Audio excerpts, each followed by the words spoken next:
Comment appliquer les équations de Maxwell dans le vide?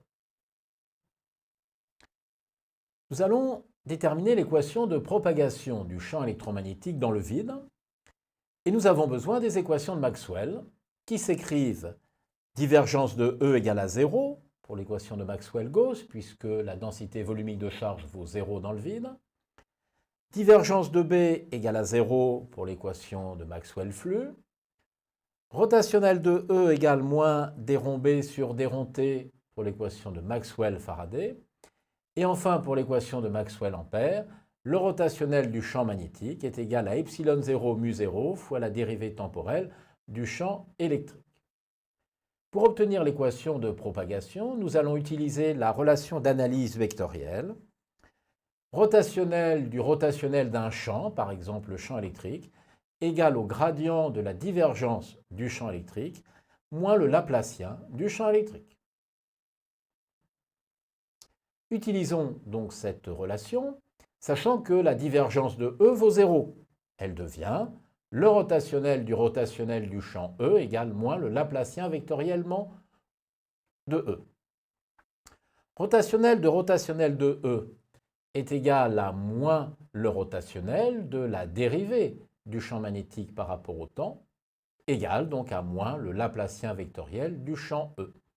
C'est-à-dire en intervertissant la dérivée temporelle et les dérivées spatiales cachées dans le rotationnel, dérivée par rapport au temps du rotationnel de B égale le Laplacien vectoriel. Remplaçons rotationnel de B par l'équation de Maxwell-Ampère et l'on obtiendra finalement l'équation de propagation du champ électrique sous la forme Laplacien vectoriellement du champ E moins epsilon 0 mu 0 fois la dérivée seconde du champ E par rapport au temps égale à 0. Et on pourrait, de la même manière, obtenir cette équation de propagation tout à fait identique pour le champ magnétique. Cette équation, réécrite ici, est l'équation de d'Alembert, qui est l'équation classique de propagation des ondes, encore appelée l'équation des cordes vibrantes, qui a été établie au XVIIIe siècle pour modéliser les vibrations d'une corde tendue. Elle peut s'écrire sous une forme tout à fait générale, sous la forme Laplacien de E moins 1 sur C carré fois la dérivée seconde du champ électrique par rapport au temps égale à 0, où C égale à 1 sur la racine carrée de epsilon 0 mu 0, traduit la célérité des ondes électromagnétiques dans le vide. Nous allons maintenant prendre le cas particulier, mais très important, des ondes planes progressives harmoniques, encore appelées OPPH. Et nous allons nous placer en notation complexe en écrivant que le champ électrique de l'onde peut s'écrire sous la forme E bar égale vecteur E0, exponentielle de I facteur du terme de propagation, oméga t moins k scalaire R, où k est le vecteur d'onde de l'onde. En notation réelle, le champ électrique aurait été écrit sous la forme vecteur E0 fois le cosinus de oméga t moins k scalaire R. On peut dire que le champ électrique se propage donc ici dans la direction du vecteur d'onde k. Nous allons déterminer la relation de dispersion des ondes électromagnétiques dans le vide, c'est-à-dire la relation entre le vecteur d'onde k et oméga. Reprenons pour cela l'équation de propagation de d'Alembert en remplaçant le Laplacien vectoriel par le produit moins k au carré fois le champ électrique et la dérivée seconde par rapport au temps par moins oméga carré fois le champ électrique. On obtient finalement la relation de dispersion des ondes électromagnétiques dans le vide, k égale oméga sur c. Nous allons maintenant déterminer un petit peu mieux la structure de l'onde électromagnétique dans le vide. Rappelons qu'en notation complexe, l'opérateur nabla peut s'écrire sous la forme moins i fois le vecteur k. Et la dérivée temporelle par rapport au temps est équivalente au produit par i oméga. Ainsi, la divergence du champ électrique qui est égal à nabla scalaire E, apparaît égal ici à moins IK scalairement le champ électrique, et vaut donc 0. De même, pour la divergence du champ magnétique, égale à nabla scalaire B, égale donc à moins IK scalairement le champ magnétique. L'équation de Maxwell-Faraday s'écrit ici, rotationnelle de E, c'est-à-dire moins IK, vectoriellement le champ, égale moins la dérivée temporelle, c'est-à-dire I oméga, fois B. De la même manière, le rotationnel de B, égal à nabla vectoriellement B, permet d'écrire cette relation-là. Il apparaît finalement que le produit scalaire K scalaire le champ électrique égale 0. De même, K scalaire le champ magnétique est égal à 0.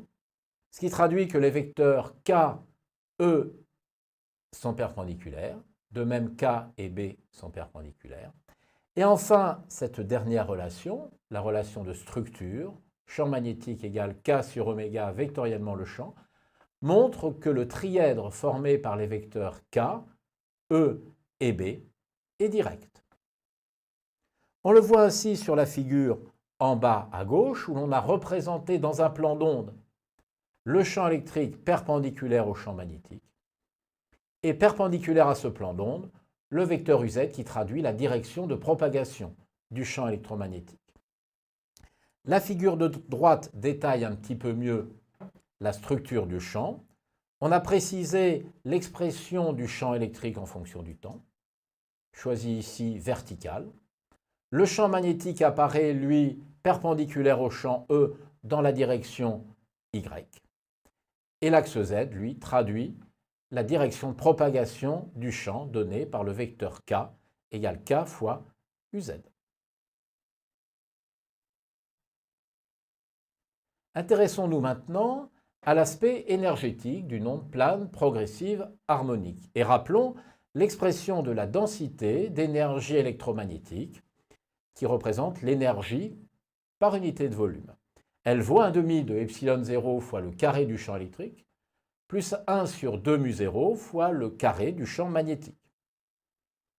Et nous allons l'évaluer tout d'abord en revenant en notation réelle, et dans le cas d'une polarisation rectiligne pour le champ électrique. C'est-à-dire que nous écrirons le champ électrique sous la forme E égale E0 fois le cosinus de oméga t moins kz fois le vecteur UX.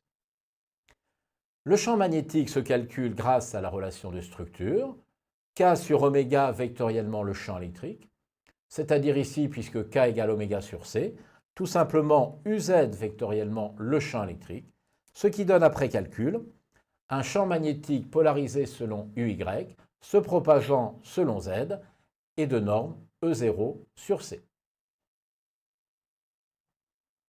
Le calcul de la densité d'énergie se fait alors simplement, et en remarquant que epsilon 0 mu 0 fois c carré égale 1, on obtient finalement l'expression de la densité d'énergie électromagnétique, dont on peut calculer, ce qui est souvent suffisant, la valeur moyenne temporelle, égale à 1/2 de epsilon 0 E0 carré, puisque la valeur moyenne temporelle d'un cosinus au carré vaut 1/2. Évaluons maintenant, toujours dans notre analyse énergétique, le vecteur de Poynting de l'onde égal au vecteur π égale 1 sur mu 0 fois le produit vectoriel du champ électrique E par le champ magnétique B. Pour calculer la valeur moyenne, on peut rester en notation complexe, à condition d'utiliser cette relation qu'il est bon de connaître. La valeur moyenne du vecteur de Poynting est égale à 1/2 de la partie réelle de 1 sur mu 0 fois le champ complexe électrique, vectoriellement le champ magnétique complexe conjugué.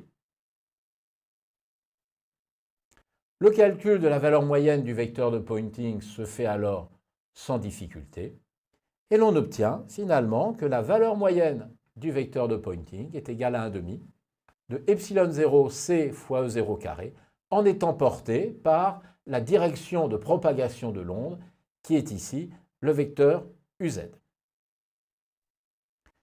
Considérons maintenant la figure de gauche où l'on a précisé une surface S qui est perpendiculaire à l'axe OZ. Les champs E et B sont contenus dans cette surface. Et calculons la puissance moyenne reçue par cette surface.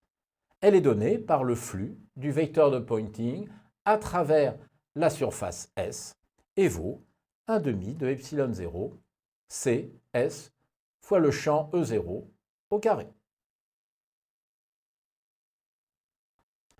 À vous de jouer. Considérez un laser, hélium-néon par exemple, qui émet un faisceau cylindrique de section droite petit s égale 1 mm², de puissance P égale 1 mW, et il produit une onde polarisée rectilignement, par exemple. Montrez alors que les amplitudes du champ électromagnétique E0 et B0 sont données par les expressions et valeurs numériques que je souligne. Calculez également la densité en étoiles de photons dans le faisceau laser, sachant que le laser a pour fréquence nu. Et amusez-vous également à évaluer la pression de radiation sur une surface qui serait perpendiculaire à la direction du faisceau.